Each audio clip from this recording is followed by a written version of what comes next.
एक बार मेरे से एक लड़के ने सवाल किया, बोला महाराज हमें एक बात समझ में नहीं आती, आप लोग कहते हैं पूजा पाठ करो,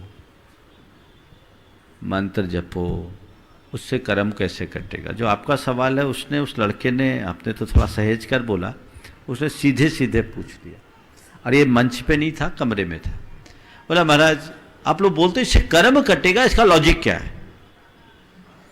मैंने कहा देख भाई, ये सवाल आज से 50 बरस पहले पूछा गया होता तो शायद उसका उतना युक्त उत्तर नहीं होता, लेकिन तू आज पूछ रहा है तो मैं तुझे उत्तर दे रहा हूं।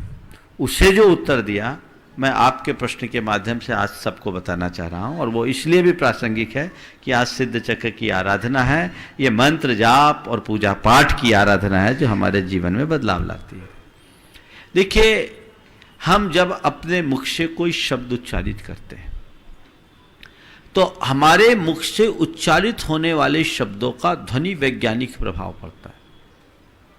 उस ध्वनि के प्रभाव से जो ध्वनि की तरंगें उत्पन्न होती है वो हमारे मस्तिष्क के अल्फा तरंगों को सक्रिय करती है, और उसके प्रभाव से हमारी पिट्यूटरी ग्लैंड और आपके जाकर एड्रिनल ग्रंथि, जो अंतःस्रावी ग्रंथियां हैं, इनके स्राव में परिवर्तन होता है। उनके परिवर्तन से हमारे मन में एक अलग प्रकार का अहोभाव होता है, जिसे हम कह सकते हैं भाव विशुद्धि। और जब भाव विशुद्धि होगी तो कर्म अपने आप गलेंगे।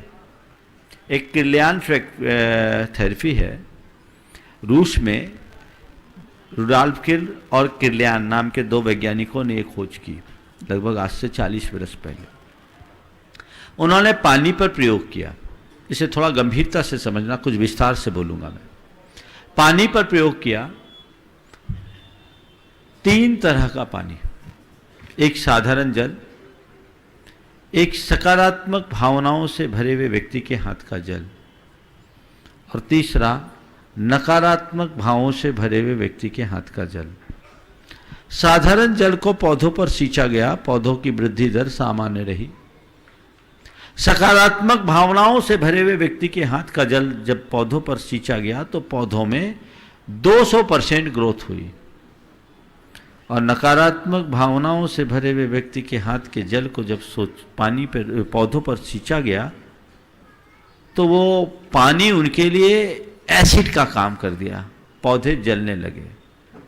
एक लंबे प्रयोग के बाद ये निष्कर्ष निकला कि मनुष्य की भावनाओं का बड़ा प्रभाव पड़ता है। पानी को अगर दुनिया के किसी लेबोरेटरी में चेक कराएं तो कुछ नहीं दिखेगा, क्योंकि chemically there is no changes, वहां कोई परिवर्तन नहीं, लेकिन परिवर्तन था, वो गुणात्मक था, ये प्रभाव था, ये प्रयोग हमारी भावनाओं का। तो जब हम व्यक्तिगत रूप से मंत्र जाप करते हैं, पूजा पाठ करते हैं, प्रार्थना करते हैं, तो उसकी भाव तरंगों का प्रभाव हम पर भी पड़ता है और बाहर भी पड़ता है। मेरे संपर्क में एक व्यक्ति ने यह प्रयोग किया कि मंत्रित जल का प्रयोग रोगियों पर किया, उनकी रिकवरी बहुत फास्ट हुई। अमेरिका में हार्वर्ड यूनिवर्सिटी में एक रिसर्च हुआ, 10-10 रोगियों के 3 समूह को अलग अलग स्थान पर रखा गया। 10 के लिए प्रार्थना की गई, 10 के लिए नकारात्मक भावना भाई गई, और 10 का सामान्य इलाज किया गया। जिनके लिए प्रार्थना की गई उनकी रोग की रिकवरी बहुत फास्ट हुई, जिनके लिए नकारात्मक भावना भाई गई उनकी बीमारी और बढ़ गई, और जिनका नॉर्मल ट्रीटमेंट था उनकी रिकवरी सामान्य रही। सबसे चौंकाने वाली बात उसमें यह थी कि जो लोग प्रार्थना कर रहे थे उन्हें यह पता नहीं था कि हम किसके लिए प्रार्थना कर रहे हैं, और जिनके लिए प्रार्थना की जा रही थी उन्हें भी ये नहीं पता था कि हमारे लिए कोई प्रार्थना कर रहा है। लेकिन उनके द्वारा छोड़े जाने वाले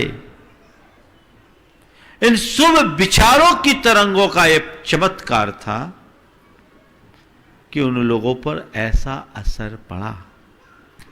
इसका यह परिणाम है कि अमेरिका में 125 मेडिकल यूनिवर्सिटीज हैं। ये 10 साल पुरानी बात बता रहा हूं, जो रिपोर्ट मैंने पढ़ी। उस समय 125 मेडिकल यूनिवर्सिटीज थे, उनमें से 85 में प्रार्थना को रखा गया है। और अब तो डॉक्टर भी प्रार्थना अपने प्रिस्क्रिप्शन के साथ लिखने लगे। तो ये प्रभाव है, इसका असर पड़ता है। हम इन्हें समझे तो इससे भावनात्मक प्रभाव पड़ता है, ध्वनि वैज्ञानिक असर पड़ता है। इसलिए जब कभी भी मंत्र जाप आदि का काम हो, हमें इनका प्रयोग करना चाहिए। और इसमें भी एक विशेष बात, हम व्यक्तिगत रूप से जब कोई पूजा पाठ करते तब और सामूहिक रूप से करते हैं तब कई गुना अंतर हो जाता है। हम जब व्यक्तिगत रूप से करते हैं तो हो सकता है हमारे भावों की फ्रीक्वेंसी उतनी अधिक ना हो, पर ऐसे जब सामूहिक रूप से करते हैं तो उसका प्रभाव और अधिक होता है, पूरे वातावरण को बदलने में वो कारण बन सकता है। तो उससे हमारे कर्म कटते हैं, हमारे स्वास्थ्य के लिए भी वो सहायक बन सकता है, स्वास्थ्य की शुद्धि में भी वो एक अच्छा निमित्त बनता है। हमें इन दोनों बातों को ध्यान में रख करके चलना चाहिए। तो आपने पूछा है नाम लेने से कर्म कैसे करते हैं, विशुद्धि बढ़ती कि नहीं? बोलो आप एक बात बोलो, भगवान का नाम छोड़ो, आप किसी का भी नाम लेते हो, आप अपने किसी प्रिय का नाम लेते हो तब के भाव में, और किसी दुश्मन का नाम लेते हो तब के भाव में एक रूपता रहती है क्या? बोलो, माइक पे बोलो ना। हाँ, मेरा कोई दुश्मन नहीं, अच्छी बात है, लेकिन जिसका दुश्मन, अच्छा, बहुत अच्छी बात है। किसी प्रिय से बात करते समय भाव अलग होता है और दुश्मन से बात करते समय अलग भाव होता है। और छोड़ो, अपनी माँ से बात करते समय और माँ के समवयस्क किसी दूसरी स्त्री की से माँ बात करते समय, दोनों को माँ बोल रहे हैं, माता बोल रहे हैं, अंतर आता है? आता है। ये तो अनुभव है। अपनी माँ से माँ बोलोगे और माँ के समवयस्क दूसरी स्त्री के साथ माँ बोलोगे, दोनों में भावों में अंतर आता है? आता है। क्यों? इसका मतलब शब्दों से हमारे भावों का संबंध है, टोन में भी अंतर आ जाता है। तो जब हम मंत्र जपते हैं, भगवान को नाम लेकर के करते हैं, हमारे हृदय में भावों की विशुद्धि बढ़ती है। कर्म क्यों नहीं कटेंगे? कटना ही पड़ेगा। इससे हमारे कर्म कटते हैं और उसी के अनुरूप हम आगे बढ़ सकते हैं। इसलिए खूब विशुद्धि बढ़ाइए, सारे कर्म काट लीजिए, जीवन धन्य होगा।